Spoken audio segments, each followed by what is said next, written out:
dans l'évangile de Jean. Jean au chapitre 20, versets 1 à 18. Jean chapitre 20,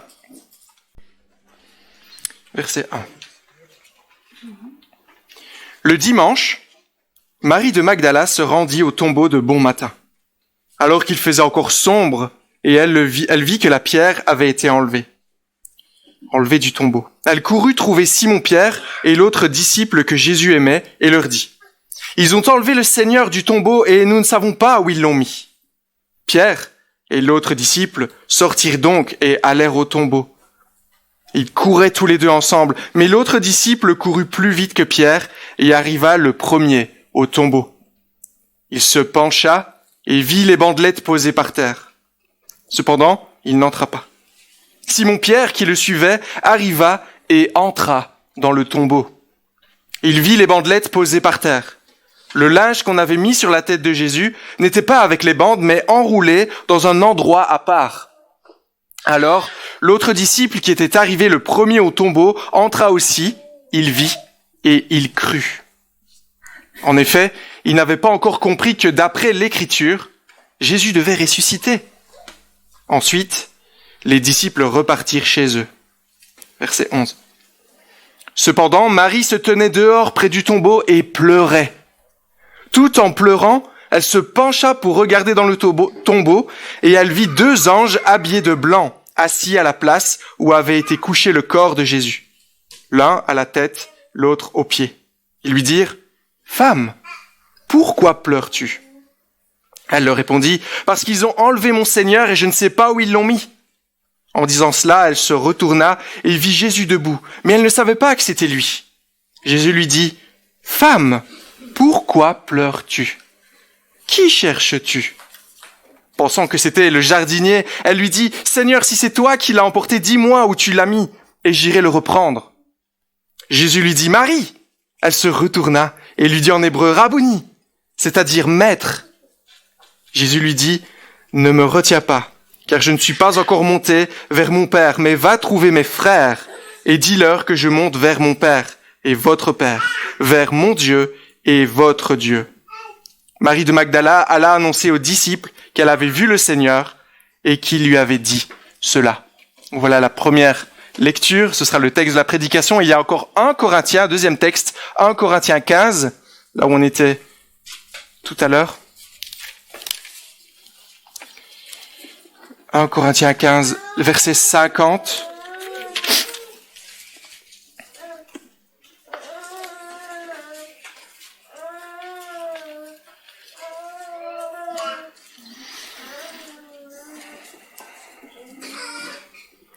1 Corinthiens 15, verset 50. Ce que je veux dire, frères et sœurs, c'est que notre nature actuelle ne peut pas hériter du royaume de Dieu, et que ce qui est corruptible n'héritera pas non plus de l'incorruptibilité. Voici, je vous dis un mystère. Nous ne mourrons pas tous, mais tous nous serons transformés en un instant, en un clin d'œil, au son de la dernière trompette. La trompette sonnera, alors les morts ressusciteront incorruptibles, et nous serons transformés. Il faut en effet que ce corps corruptible revête l'incorruptibilité et que ce corps mortel revête l'immortalité. Lorsque ce corps corruptible aura revêtu l'incorruptibilité et que ce corps mortel aura revêtu l'immortalité, alors s'accomplira cette parole de l'Écriture.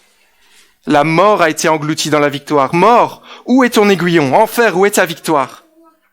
L'aiguillon de la mort, c'est le péché. Et ce qui donne sa puissance au péché, c'est la loi. Mais que Dieu soit remercié, lui qui nous donne la victoire par notre Seigneur Jésus-Christ. Ainsi, mes frères et sœurs bien-aimés, soyez fermes, inébranlables, travaillez de mieux en mieux à l'œuvre du Seigneur, sachant que votre travail n'est pas sans résultat devant le Seigneur. Jusqu'ici, la lecture, j'inviterai les enfants. Je pense qu'il y a une petite classe d'école du dimanche ce matin pour les plus jeunes. Et j'inviterai Olivier Favre, notre pasteur, pour apporter la prédication ce matin.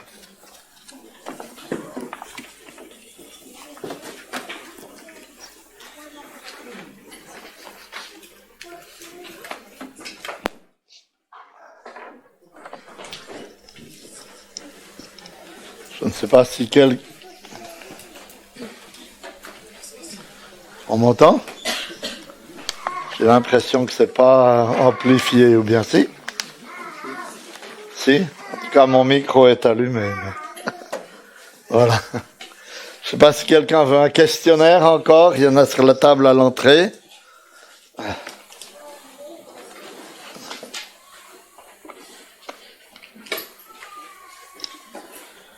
Je vais vous poser une question qui est peut-être un peu bidon pour vous après ce qu'on vient d'entendre, mais quand même. Est-ce que Pâques est un jour triste ou un jour heureux? Est-ce que c'est un temps pour pleurer ou un temps pour se réjouir? Parce que dans l'Ecclésiaste, dans l'Ancien Testament, au Ecclésiaste 3, verset 4, il nous est dit qu'il y a un temps pour pleurer et un temps pour rire, un temps pour se lamenter et un temps pour danser. Alors on a déjà découvert un petit peu par l'introduction à cette prédication que Pâques est plutôt un temps pour se réjouir. Mais on va essayer de le découvrir un peu mieux en examinant le texte que nous avons devant les yeux dans l'évangile de Jean au chapitre 20. Regardez le verset 1. C'est le premier jour de la semaine. C'est quel jour?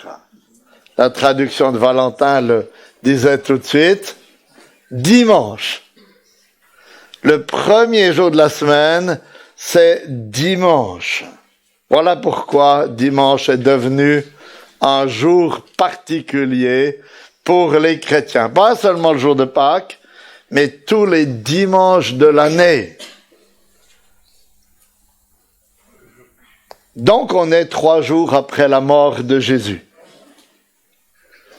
Marie-Madeleine, qui avait été une pauvre femme, puisque l'Évangile nous dit que Jésus avait chassé d'elle 7 démons, est la première à se rendre au tombeau, alors qu'il fait encore nuit.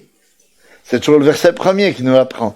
Elle se rendit au tombeau dès le matin, comme il faisait encore obscur. Donc, sans doute autour des 6 heures du matin, peut-être même un peu plus tôt.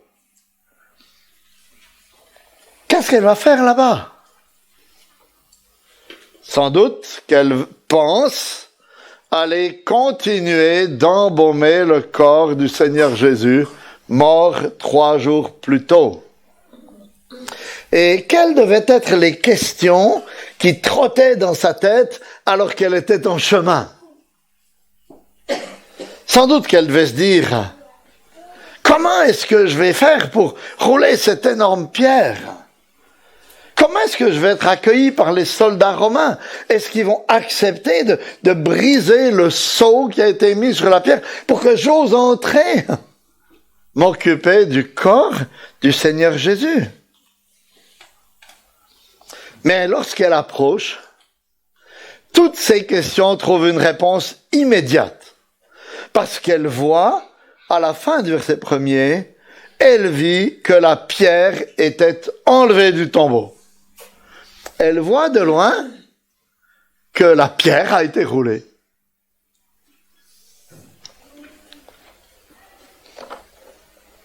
Et sans doute que les gardes avaient disparu aussi.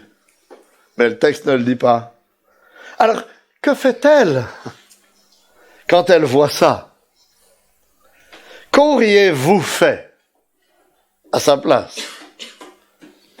Il me semble que moi, j'aurais couru dans le tombeau pour voir s'il y avait quelqu'un qui m'avait précédé, quelqu'un qui était venu avant moi.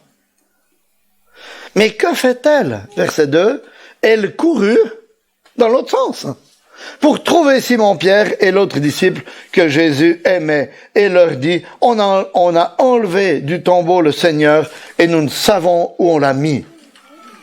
Elle court à la ville, rencontrer Pierre et Jean et lui dire que le corps du Seigneur a été déplacée. Volée peut-être, elle ne le sait pas. Alors que font-ils, Pierre et Jean, quand ils entendent ça? Versets 4 et 5, on voit qu'ils courent à toute vitesse, de toute leur force, jusqu'au tombeau. Et Jean, qui était peut-être un peu plus fit que Pierre, arrive le premier, parce qu'il courait plus vite. Il regarde, mais il n'entre pas. Puis Pierre arrive, et avec son tempérament un peu plus fougueux, impulsif, lui, il ne se pose pas de questions. Il regarde, il entre. Et que voit-il? Fin du verset 6.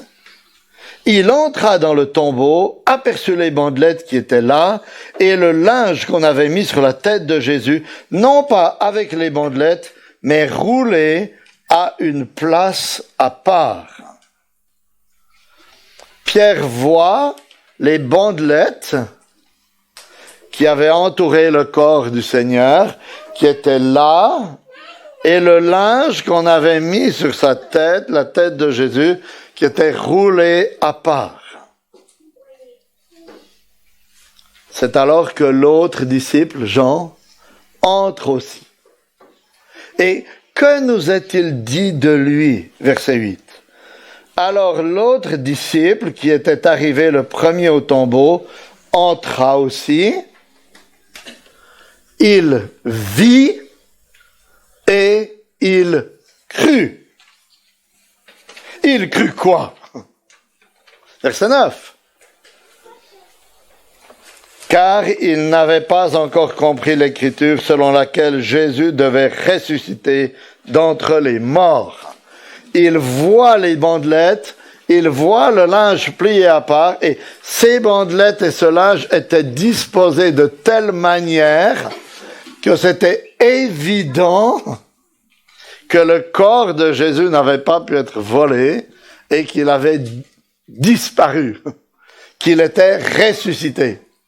C'est un peu comme quand vous promenez dans la nature et vous voyez une chrysalide ouverte. Qu'est-ce que vous dites? Vous dites, il y a un papillon qui est né. C'est obligatoire, n'est-ce pas? La chrysalide vide vous indique que le papillon est parti. Eh bien, les bandelettes et le linge posé à part attestaient en fait que le corps de Jésus était ressuscité. Pas seulement le corps, mais que Jésus était ressuscité. Comme l'Écriture l'avait annoncé, comme le Seigneur lui-même l'avait déjà dit. Après avoir compris cela, les deux disciples s'en retournent à la ville, alors que pendant ce temps, Marie-Madeleine est revenue au tombeau, puisque, verset 11, elle est à nouveau devant le tombeau. Regardez, cependant, Marie se tenait dehors, près du tombeau, et pleurait. Elle est là, dehors, et elle pleure. Pourquoi est-ce qu'elle pleure, vous croyez? Parce qu'elle pense que c'est un temps pour pleurer, comme le dit l'Ecclésiaste, parce qu'elle a perdu son Seigneur qui est mort. Et quand les deux anges qu'elle voit lorsqu'elle entre dans le tombeau lui posent la question « Pourquoi pleures-tu ?» Elle l'explique. Quelle est sa réponse? Verset 13. Parce qu'on a enlevé mon Seigneur et je ne sais pas où on l'a mis. Elle pleure parce qu'elle croit que son Seigneur a été dérobé et qu'il est toujours mort. Et elle fait la même réponse à Jésus qu'elle prend pour le jardinier. Lorsqu'il lui pose la même question, regardez versets 14 et 15. En disant cela, elle se retourna et vit Jésus debout. Mais elle ne savait pas que c'était Jésus. Jésus lui dit, « Femme, pourquoi pleures-tu? Qui cherches-tu » Pensant que c'était le jardinier, elle lui dit, « Seigneur, si c'est toi qui l'as emporté, dis-moi où tu l'as mis, et je le prendrai. Pourquoi pleures-tu?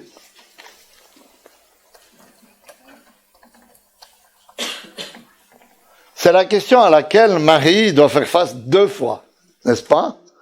Pourquoi pleures-tu?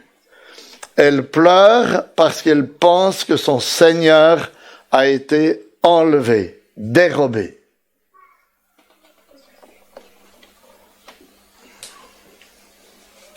Mais tout à coup, à cause d'un seul mot, ses larmes sèchent d'un coup. Verset 16, Jésus lui dit, Marie. Ce seul mot, Marie, prononcé par le Seigneur, fait qu'elle se retourne et qu'elle dit au Seigneur, Rabouni, maître. Elle reconnaît la voix de son Seigneur, la voix de son maître. Et ses larmes sèchent d'un coup. Vous voyez, elle est allée au tombeau en pensant que c'était un temps pour pleurer. Elle entend ce mot, Marie, de la bouche du Seigneur, et elle découvre que c'est un temps que Pâques est un temps pour se réjouir. Parce que Christ est ressuscité des morts. Vous voyez, ce qui fait toute la différence entre un temps pour pleurer et un temps pour se réjouir, c'est la résurrection corporelle de Jésus-Christ. Et j'aimerais que ce matin, chacun de nous réfléchisse à sa situation personnelle à partir de la question des anges et de Marie, des anges et de Jésus à Marie. Pourquoi pleures-tu? Je vous connais pas tous. Je ne connais pas toutes vos situations personnelles. Mais quelles sont les raisons que vous avez de pleurer aujourd'hui, de vous lamenter, d'être triste? Pour me préparer à cette prédication, j'ai fait une étude de mots dans la Bible. Et j'ai cherché les mots larmes, pleurs, pleurer. Et qu'est-ce que j'ai découvert? C'est qu'il y a de nombreuses raisons tout à fait légitimes de pleurer. Et je dis pas ça pour justifier le fait que j'ai la larme un peu facile moi-même, hein? Mais c'est simplement pour vous dire que, en fait, je vais pas toutes vous les donner, mais vous donner quelques-unes des raisons que la Bible nous donne pour des raisons légitimes pour pleurer. Il y a tout d'abord la séparation et le deuil. Première raison pour laquelle la Bible nous dit qu'il est légitime de pleurer. La séparation et le deuil. En Actes 21, Paul est sur le point de monter à Jérusalem alors que le prophète Agabus lui annonce qu'il va être emprisonné. Et que font les gens de Césarée, là où se trouve Paul, quand ils entendent l'annonce que Paul va être emprisonné, ils commencent à pleurer et à le retenir parce qu'ils ne voulaient pas être séparés de lui. Voilà ce qu'il est dit et ce que Paul leur dit. Acte 21, 13. Qu'avez-vous à pleurer et à me briser le cœur, car moi je suis prêt, non seulement à être lié, mais encore à mourir à Jérusalem pour le nom du Seigneur Jésus. Puis nous voyons que c'est ce que Jésus fait, pleurer, lorsqu'il se trouve face au tombeau de son ami Lazare, n'est-ce pas? Jean 11, 35, un des versets les plus courts de la Bible, Jésus pleura. Il est légitime de pleurer, selon la Bible, quand on se trouve face à la séparation et au deuil. Une deuxième raison que la Bible nous donne de pleurer, c'est face à la douleur et à la maladie. Job, qui a souffert à l'extrême, déclare, Job 16, 13, 15 et 16, « Il me perce les reins sans ménagement. Il répand ma bile sur la terre. J'ai cousu un sac sur ma peau. J'ai traîné ma fierté dans la poussière. Mon visage est rougi à force de pleurer. L'ombre de la mort est sur mes paupières. Job pleure tant il souffre. Il est légitime de pleurer lorsqu'on souffre soi-même, ou à cause de la maladie ou d'une autre raison, ou lorsqu'on se trouve confronté d'une manière ou d'une autre à la souffrance. Une troisième raison pour laquelle il est légitime de pleurer, c'est face au péché et dans la repentance. Écoutez comment le prophète Joël appelle le peuple à revenir à Dieu en reconnaissant son péché. Écoutez ce qu'il leur dit. « Maintenant encore, oracle de l'Éternel, revenez à moi de tout votre cœur, avec des jeûnes, avec des pleurs et des lamentations. » Joël 2,12. Et les pleurs ont aussi été l'expérience de Pierre après son reniement du Seigneur. Marc 14, 72. Aussitôt, pour la seconde fois, le coq chanta. Pierre se souvint de la parole que le Seigneur lui avait dite. Alors il se mit à pleurer. Ainsi, vous voyez, les pleurs, les larmes peuvent être une démonstration que notre cœur est brisé à cause de notre péché, à cause de notre prise de conscience d'avoir offensé Dieu. Une quatrième raison de pleurer,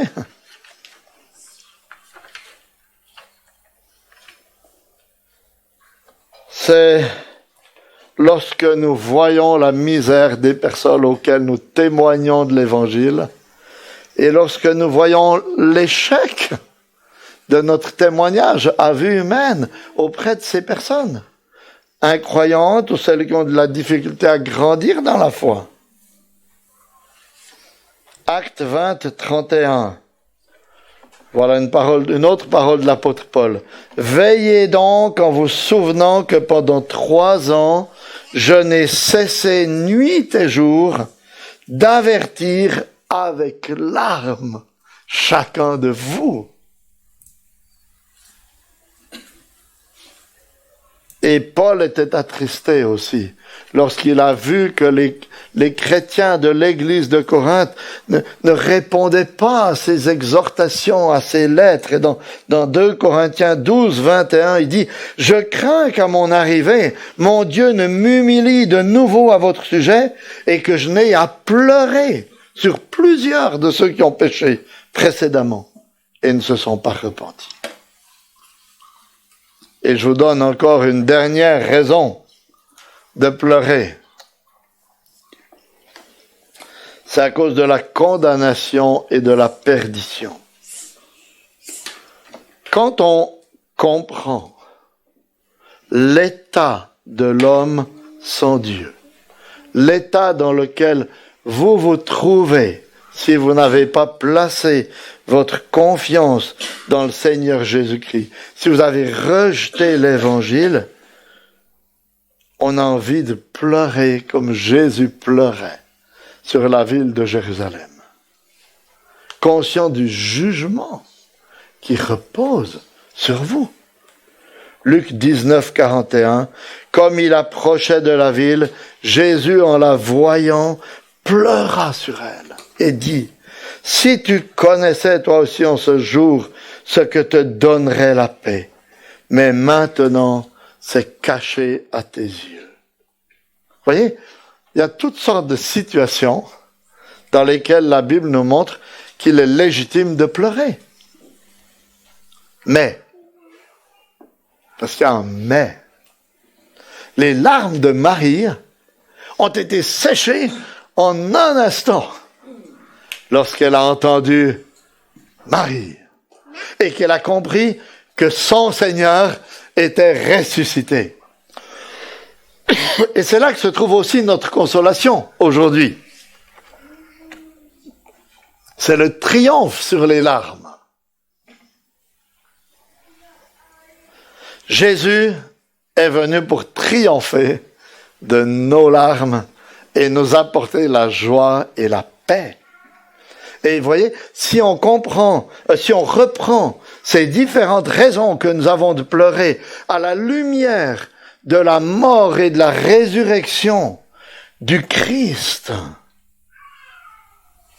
alors on voit que cet événement de Pâques, du tombeau vide, de la victoire de Christ sur la mort, donne un nouveau sens à notre vie et même à nos larmes. Face à la séparation et au deuil, il y a la résurrection. Puisque Jésus a triomphé de la mort et qu'il est celui qui nous unit à lui par son esprit, même si nous devons être séparés par la mort, par la séparation géographique ou autre, même si nous devons être séparés, la mort n'est pas la fin de tout. Et nos larmes peuvent sécher.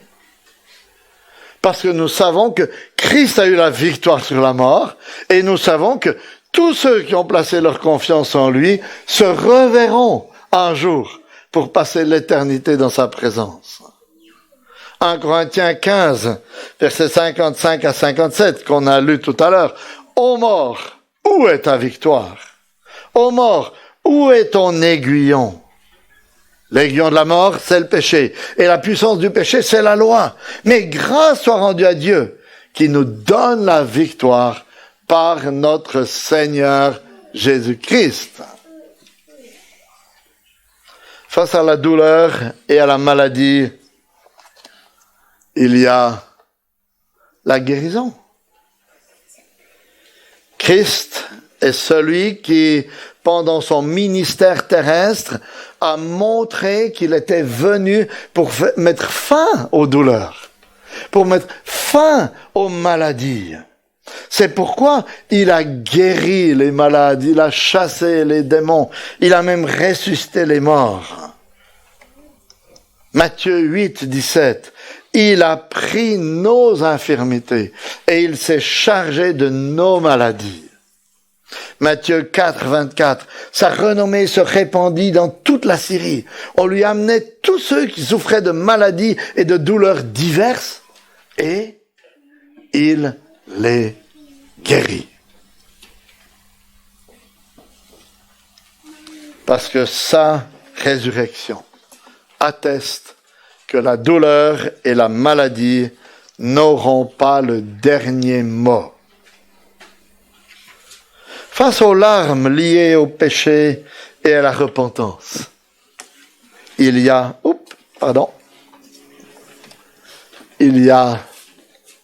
le pardon. Lors de sa mort à la croix, il est tout à fait clair que Jésus ne meurt pas pour lui-même,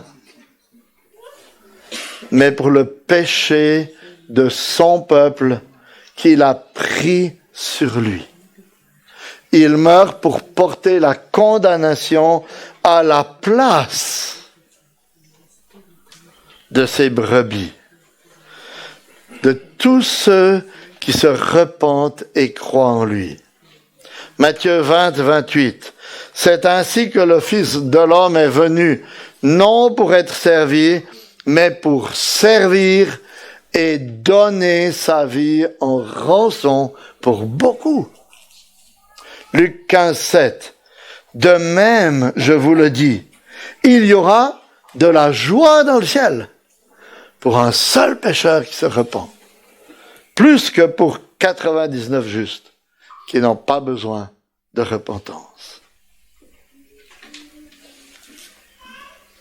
Face à la tristesse de voir parfois notre témoignage qui semble échouer, de voir les croyants qui ont de la peine à progresser dans leur marche chrétienne. Il y a l'assurance de la transformation. Paul est consolé dans son ministère parce qu'il voit l'Esprit à l'œuvre dans la transformation des chrétiens. 2 Corinthiens 7:4. J'ai une grande assurance à votre égard.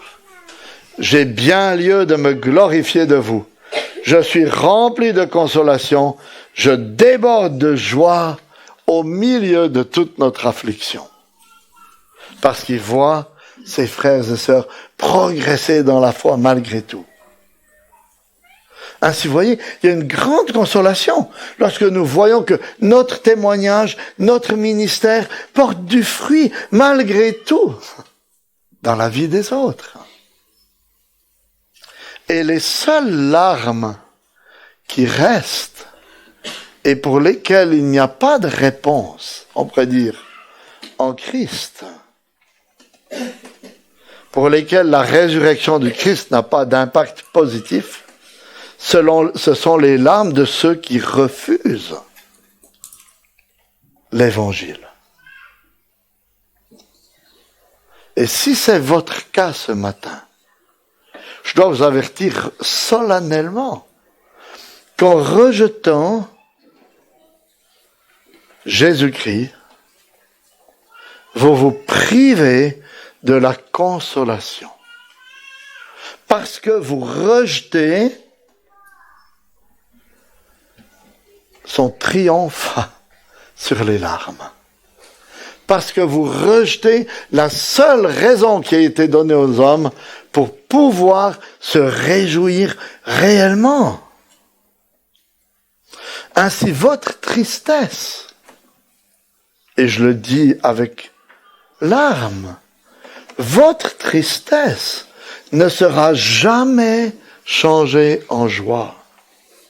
Vos larmes ne seront jamais essuyées.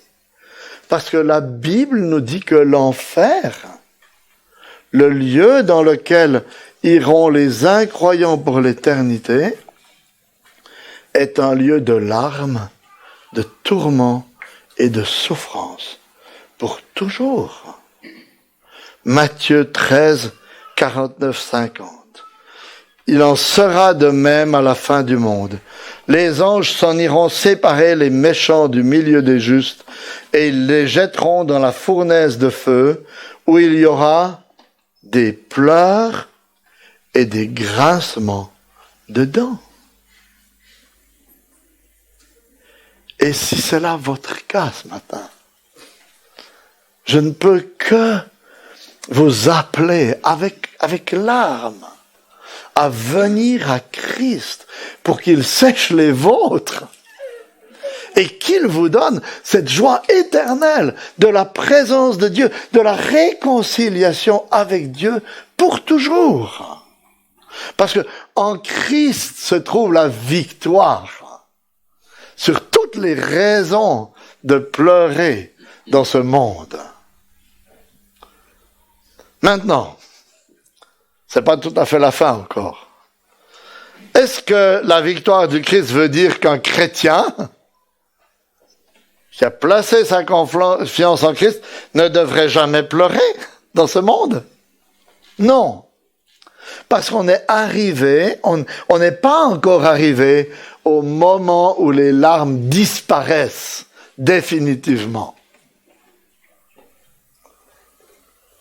Il faut dire quelques mots sur le moment de la disparition de nos larmes.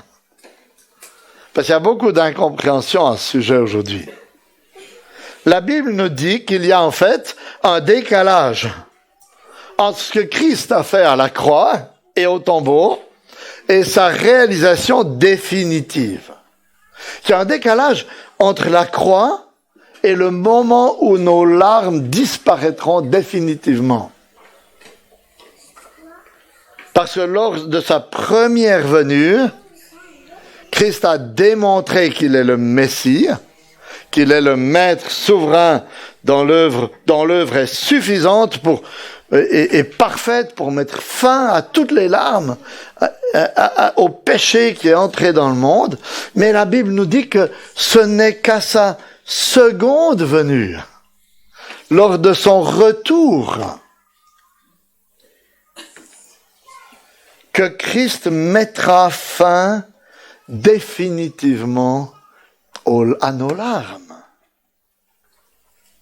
et qu'il rétablira toutes choses, qu'il y aura un monde nouveau, le ciel, une nouvelle terre, et qu'il nous revêtira d'un corps nouveau. Voilà l'espérance qu'il nous a annoncée. Apocalypse 21, 3 et 4. J'entendis du trône une forte voix qui disait, « Voici le tabernacle de Dieu avec les hommes. Il habitera avec eux, ils seront son peuple, et Dieu lui-même sera avec eux. Il essuiera toute larme de leurs yeux. La mort ne sera plus, il n'y aura plus ni deuil, ni cri, ni douleur, car les premières choses auront disparu. » Alors cela veut dire que tant que Jésus n'est pas revenu, il est légitime de pleurer encore aujourd'hui, lorsque nous nous trouvons dans l'une ou l'autre de ces situations. Mais nous ne devrions pas pleurer comme si nous étions sans espérance. Nous pouvons pleurer, oui,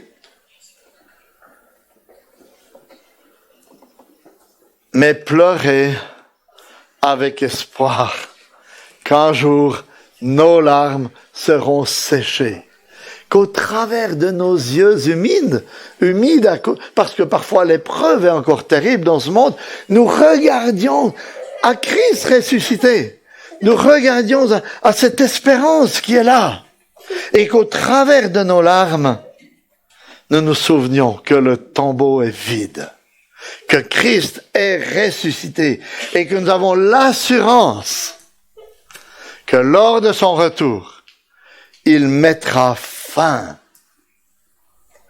à la tristesse, à la souffrance, aux larmes de ceux qui ont placé leur foi en lui. Voyez, nous avons la promesse du Seigneur qu'un jour, nous le verrons dans sa gloire et qu'en ce jour-là, toute larme sera séchée. Alors qu'aujourd'hui, aucun d'entre nous ne rentre chez lui en rejetant ce message de l'Évangile. Qu'aucun d'entre nous ne dise « Je préfère mes larmes au salut qui nous est offert en Jésus-Christ, ressuscité des morts. » Amen.